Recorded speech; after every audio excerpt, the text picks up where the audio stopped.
Hello students, today we are going to see very important topic, that is topic number 9.6, total internal reflection. In 10th standard already you know the concept of total internal reflection. पूर्ण आंतरिक परावर्तन. तर आता बघा, can you recall, आठवण करू शकतात का, म्हणजे 10th ला झालेला आहे. टेक्स्ट पेज नंबर 159 वर आहे. What is total internal reflection? Total internal reflection म्हणजे काय? For angles of incidence larger than the critical angle. आता बघा, क्रिटिकल अँगल कोणाला म्हणतात? असा अँगल ऑफ इन्सिडन्स म्हणजे हे इन्सिडंट रे आहे आणि हा सरफेस आहे, आणि हे जे मीडियम आहे हे डेन्सर मीडियम आहे. त्याच्या वरचं मीडियम हे रेरर मीडियम आहे. रेरर म्हणजे विरळ माध्यम, डेन्सर म्हणजे घन माध्यम.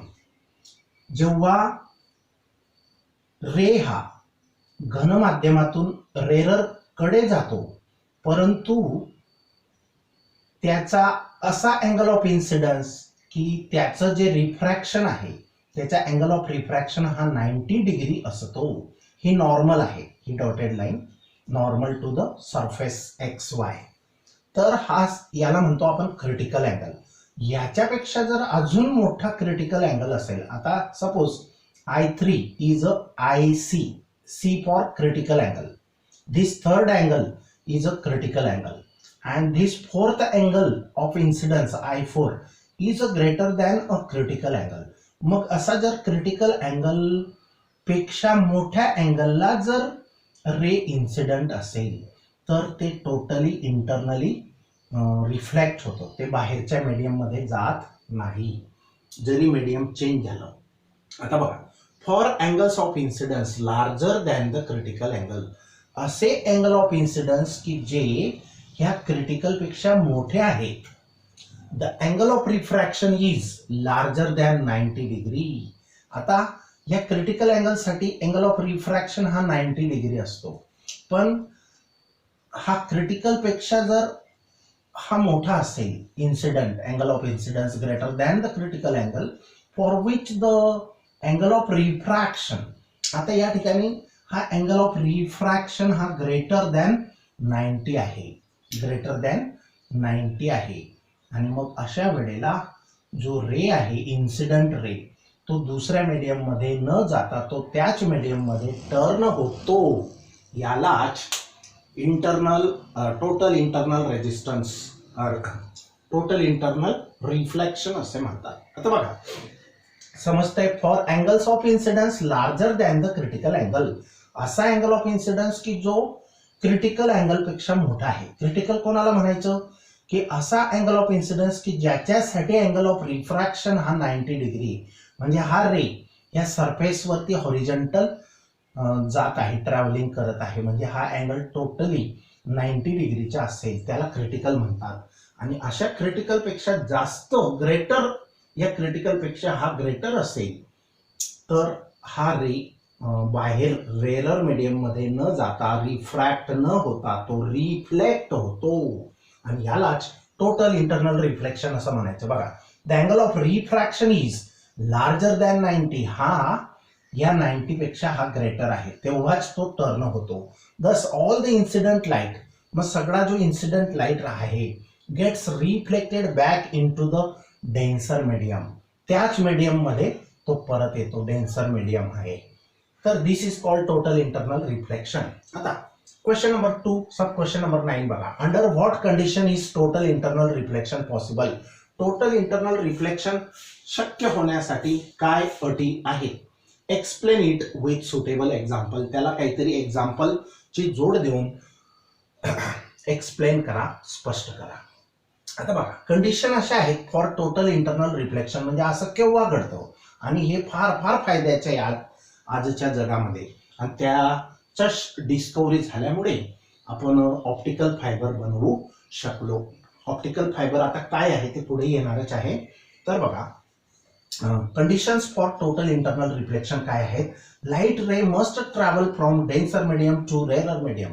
लाईट रेने डेन्सर मीडियम मधून रेरर मध्ये जायला पाहिजे. आता आपण आतापर्यंत स्टडी करत होतो रेरर टू डेन्सर. जेव्हा जातो तो डायरेक्शन चेंज करतो किंवा बेंड होतो, मग याला आपण रिफ्रॅक्शन म्हणतो. पण इथं सुद्धा हे रिफ्रॅक्शनच आहे इथं, पण या ठिकाणी मात्र इंटरनल रिफ्लेक्शन आहे. आता बघा, जो रे हा पॉइंट ऑब्जेक्ट ओ आहे, consider this is a point object O. एक रे असा जर व्हर्टिकल असेल तर तो सरळ जातो, तो टर्न होत नाही, रिफ्रॅक्ट होत नाही. पण तो जर ऑब्लिकली इन्सिडेंट असेल या सरफेसला, तो मात्र थोडा टर्न होतो. मग हा अँगल ऑफ इन्सिडन्स आहे. आता रे कुठून कुठे जात आहेत? डेन्सर मधून रेरर मध्ये गेले पाहिजे. बघा, light ray must travel from denser medium to rarer medium. मग हे डेन्सर आहे, हे रेरर आहे, एअर आहे किंवा व्हॅक्यूम आहे. मग इथं अँगल ऑफ इन्सिडन्स I1, इथं अँगल ऑफ रिफ्रॅक्शन R1 हा ग्रेटर दॅन I1 असेल, म्हणजे ह्याच्यापेक्षा हा अँगल मोठाच असतो. तसंच हा अँगल ऑफ इन्सिडन्स I2 आहे, हा, आणि हा लेस दॅन IC आहे. हा लेस दॅन काय आहे? IC आहे, लेस दॅन IC. म्हणजे या अँगलपेक्षा तो काय आहे? लहान आहे, लेस दॅन IC. ओके. आता आणि या I2 पेक्षा R2 हा सेकंड केस साठी तो ग्रेटर आहे. आणि थर्ड केस मध्ये अँगल ऑफ इन्सिडन्स हा असा आहे, अमुक अमुक इतका परफेक्ट आहे की ज्याच्यासाठी अँगल ऑफ रिफ्रॅक्शन हा 90 डिग्री असेल. म्हणजे हा जो रे आहे, रिफ्रॅक्टेड रे, तो रेरर मीडियम मध्ये जात नाही. It moves or travels along the surface of the denser medium. And if you go on increasing this angle of incidence that is greater than the critical angle, then the refracted ray does not move along the surface of the denser medium, but it gets totally internally reflected. So this fact or phenomena is called as total internal reflection, and the condition is that light ray must travel from denser medium to rarer medium. Denser मधून rarer मध्ये गेला पाहिजे तरच असं घडतं, ही अट आहे. दुसरी अट, angle of incidence in the denser medium must be greater than the critical angle for the given pair of media. हा angle of incidence या क्रिटिकल अँगल पेक्षा मस्ट बी ग्रेटर म्हणजे मोठा असला पाहिजे तरच तो रे असा टर्न होईल. समजलं? The angle of incidence in the denser medium म्हणजे हा अँगल मस्ट बी ग्रेटर, असलाच पाहिजे greater than the critical angle, ह्या क्रिटिकल अँगल पेक्षा. क्रिटिकल अँगल कोणाला म्हणायचं? ज्याचा अँगल ऑफ रिफ्रॅक्शन हा 90 डिग्री, हे रिफ्रॅक्टेड रे आहे. तर मग be greater than the critical angle for the given pair of media. आता total internal reflection in optical fibre हे एक्झाम्पल आहे. हा, explain it with suitable example. आता एक्झाम्पल बघूया आपण. Total internal reflection in optical fibre. तर आता बघा, ऑप्टिकल फायबर काय असतो तो आधी बघून घेऊ, मग हे तुम्हाला समजायला सोपं जाईल. आता बघा, हा एवढा पार्ट आपण नंतर पाहणार आहे. आता question 2, sub question 10, describe construction and working of N optical fibre. आता ऑप्टिकल म्हणजे प्रकाश, हा, आणि रिलेटेड टू लाईट, आणि फायबर म्हणजे धागा. आता केसासारखा हा धागा असतो. कशाचा बनलेला असतो? 2 टाईपच्या मटेरियलचा बनलेला असतो. तर बघा, हा धागा आहे, हा सेव्हरल किलोमीटर्स लेंथचा असू शकतो, बनवू शकतो. सेव्हरल किलोमीटर्स म्हणजे कितीतरी किलोमीटर्सचा असू शकतो.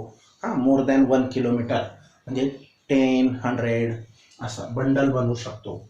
आता याच्यामध्ये याची थिकनेस ही less than or equal to 1 mm असते, पण जनरली 1 mm किंवा अर्धा mm चा सुद्धा असू शकतो. इतका बारीक हा फायबर असतो, धागा असतो. आता याच्यामध्ये हे ट्रान्सपरंट मीडियम असतं, फ्लेक्झिबल ट्रान्सपरंट कोअर. कोअर म्हणजे अंतरंग, आतलं. Optically denser than क्लॅडिंग.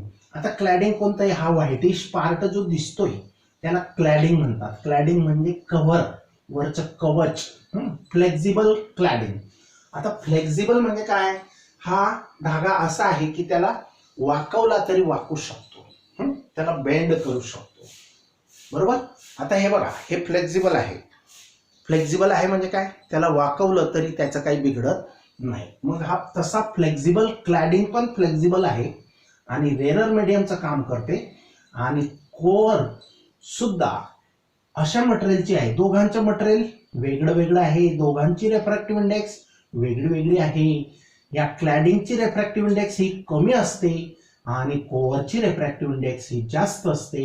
म्हणजे जास्त रिफ्रॅक्टिव्ह इंडेक्सचं जे मटेरियल आहे acts as a denser medium आणि क्लॅडिंगच्या मटेरियलची रिफ्रॅक्टिव्ह इंडेक्स ही कमी असते. कोणापेक्षा? कोअरच्या मटेरियलपेक्षा. ट्रान्सपरंट असतात दोघं मटेरियल, ट्रान्सपरंट असतात. आता हे ट्रान्सपरंट मटेरियल काय असतील तर काचेचे अनेक प्रकार आहेत. ग्लास तर काचेचेच बनलेले असतात. तर हे फ्लेक्झिबल असतं. फ्लेक्झिबल म्हणजे लवचिक. लवचिकचा अर्थ समजतो, वाकडं झालं तरी काही बिघडत नाही. मग flexible transparent core optically denser than cladding. क्लॅडिंगपेक्षा ह्या व्हाईटिश क्लॅडिंगपेक्षा ही जास्त डेन्सर असते आणि ही व्हाईटिश क्लॅडिंग जी आहे ही रेरर म्हणून काम करते आणि त्याच्यावर कव्हर ब्लॅक कलरचं. हा, आता ब्लॅकच कलर असतो असं नाही. माझ्या फिगरमध्ये ते कलर मी मुद्दाम डिस्टिंक्टनेस साठी ते दाखवलेले आहेत. याला बफर किंवा जॅकेट म्हणतात. कव्हर कोटिंग कशासाठी? या दोघांना प्रोटेक्शनसाठी. जसं वायरच्या वर एक कव्हर असतं, आवरण असतं प्लास्टिकच्या फायबरचं, तसं त्याला बफर म्हणतात. बफर म्हणजे काय? बफर म्हणजे असं रबरासारखं की ते शॉक ॲब्झॉर्ब करू शकतं. शॉक म्हणजे कोणता? इलेक्ट्रिसिटीच्या नाही. हा, धक्का लागला, कोणी टोचलं, काही धक्का लागला याला, तर ते त्या मधल्या मटेरियलला काहीही प्रॉब्लेम येत नाही. प्रोटेक्टिव्ह कव्हर असतं, त्याला बफर असं म्हणतात. जसं आपण सोफा सेटवर थोडंसं काहीतरी कव्हर करतो. का करतो? तर घाण वगैरे डस्ट आपल्याला ते कव्हरला चिपकेल आणि त्याला वॉश आउट करता येईल वगैरे वगैरे. तसं हे बफर असतं. हा, कव्हर अँड जॅकेट असतं कन्स्ट्रक्शन. बरं, समजलं. मग फ्लेक्झिबल क्लॅडिंग व्हाईट कलर आणि रेड कलर आहे flexible transparent core. Core material आहे optically denser.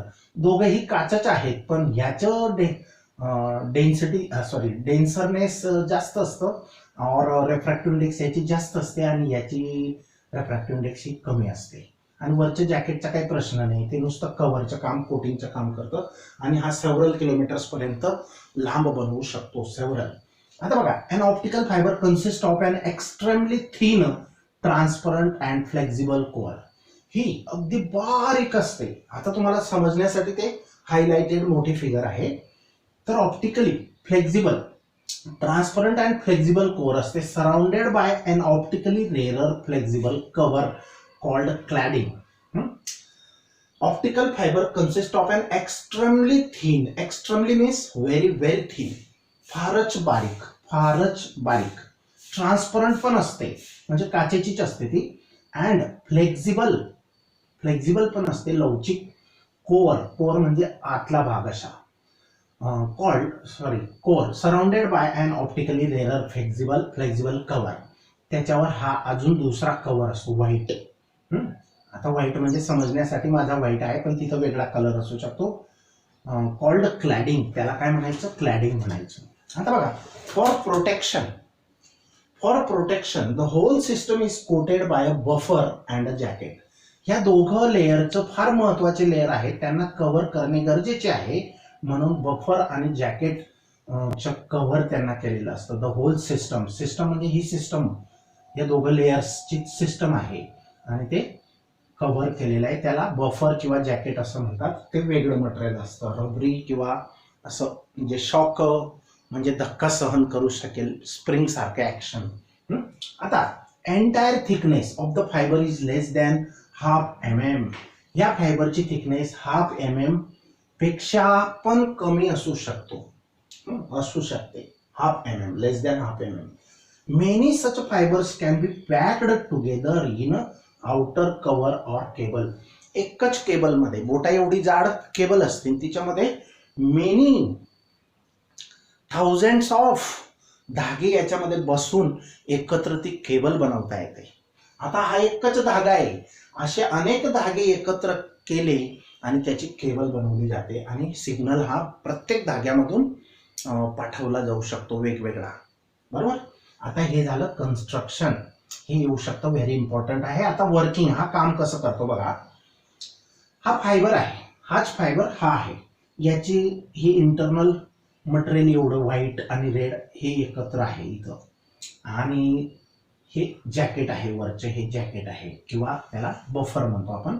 Optical signal, optical signal म्हणजे जो सिग्नल आपल्याला पाठवायचा आहे त्याचं कन्व्हर्शन लाईट सिग्नलमध्ये केलं जातं. आता फॉर एक्झाम्पल आपण माईकच्या समोर बोलतो, मायक्रोफोन, माईकच्या समोर बोललो तर आपली साऊंड एनर्जीचं कन्व्हर्शन तो माईक काय करतो, इलेक्ट्रिकलमध्ये करतो, आणि तो परत स्पीकरला जातो. स्पीकर त्याचं उलटं काम करतो. स्पीकर काय करतो, इलेक्ट्रिकल एनर्जी रिसीव्ह करतो आणि त्याचं कन्व्हर्शन साऊंडमध्ये करतो, इलेक्ट्रिकल टू साऊंड. माईकचं काय काम आहे, sound energy to electrical energy. तसं आपला whatever may be the signal. आता फोनमध्ये सिग्नल म्हणजे काय, text message, picture message, video, audio, जे पण सिग्नल आपण पाठवतो एकीकडून दुसरीकडे, जे पण हे पाठवतो, तर त्याला पहिल्याने लाईटमध्ये कन्व्हर्ट केलं जातं. लाईटमध्ये जसं sound to electrical energy convert केलं तसं लाईट एनर्जीमध्ये कन्व्हर्ट केलं जातं. त्याला ऑप्टिकल सिग्नल असे म्हणतात. आणि तो सिग्नल असा सेंड केला जातो इलेक्ट्रॉनिक सर्किटद्वारा. तो सिग्नल या फायबरमध्ये असा असा असा इतका फास्ट जातो, लाईटच्या स्पीडने जातो.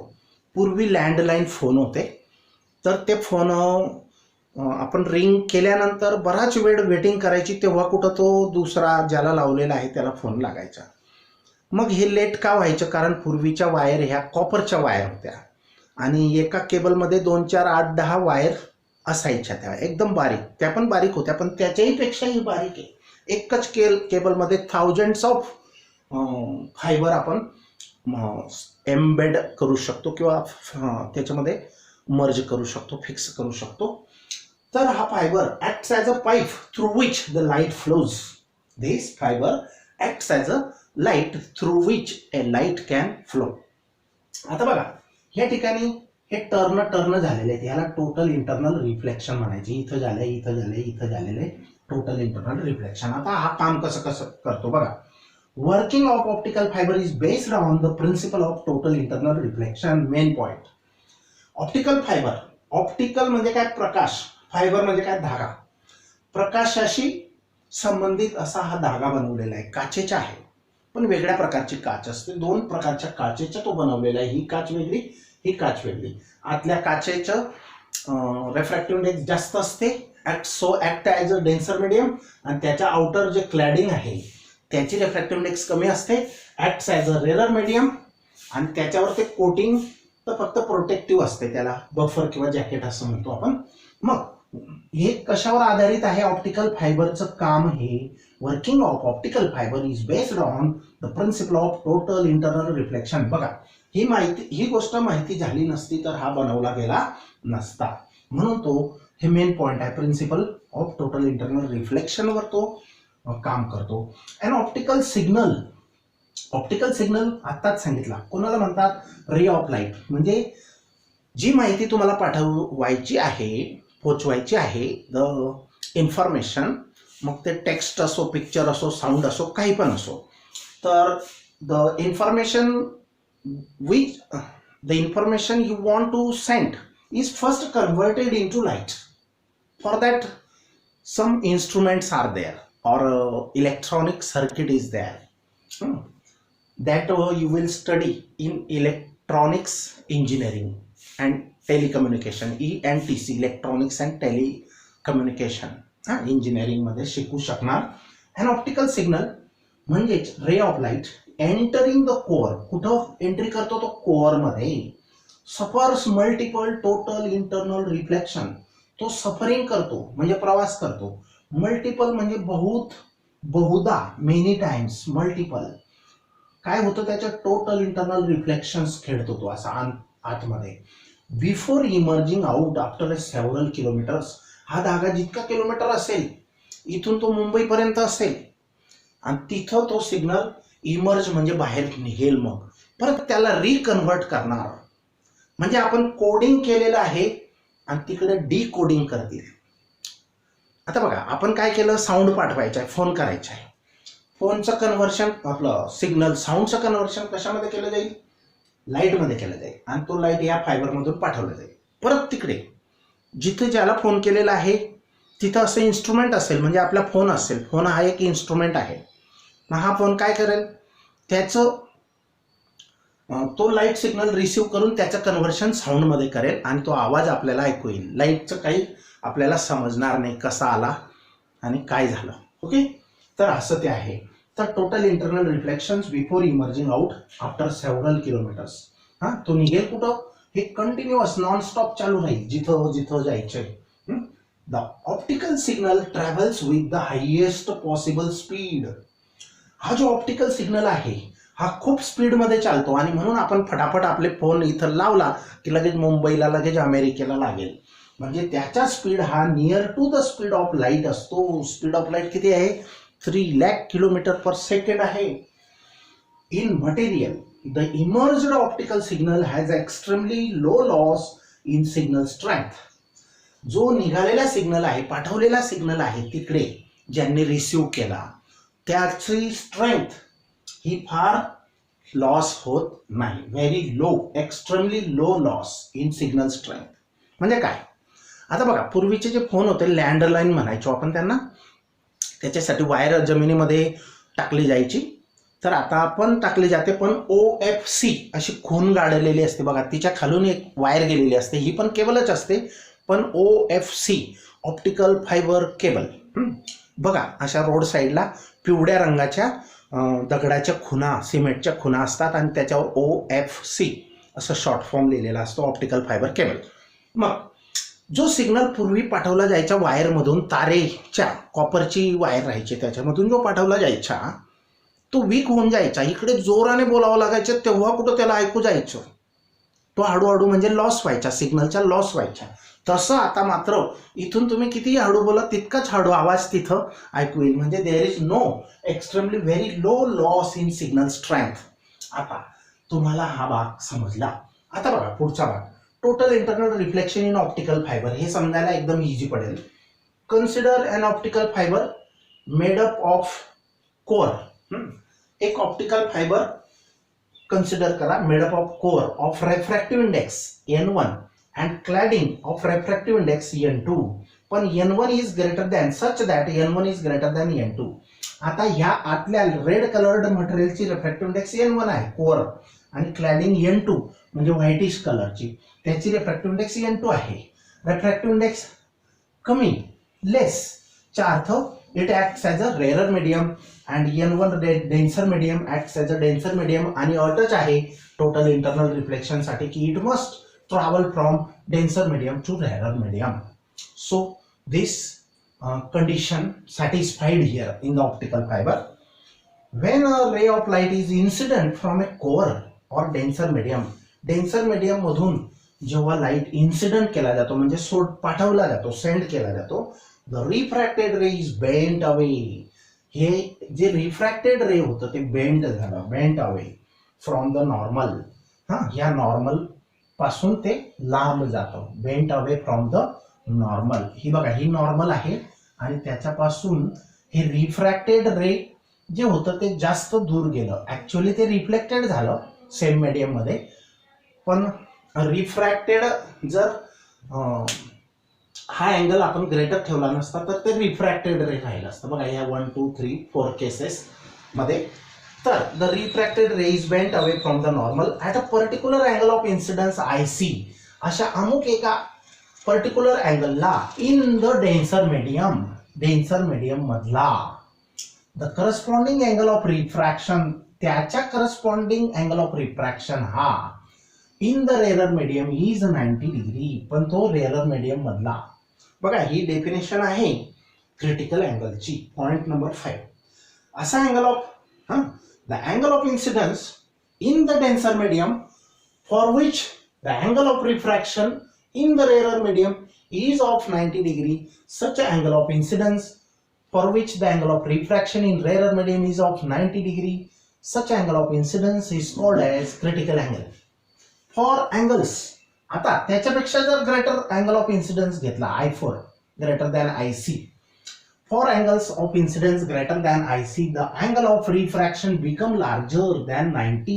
हा angle of refraction 90 पेक्षा मोठा बनतो, larger than 90, and the ray does not enter into the rarer medium. आणि हे रे त्या रेरर मीडियम मध्ये जात नाही आणि ते काय होतं मग, gets internally reflected, does not enter into the rarer medium at all but is reflected totally, पूर्णतः ते रिफ्लेक्ट होतं, आतच टर्न होतं सेम मीडियम मध्ये, totally into the denser medium as shown in the figure मध्ये दाखवलं आहे.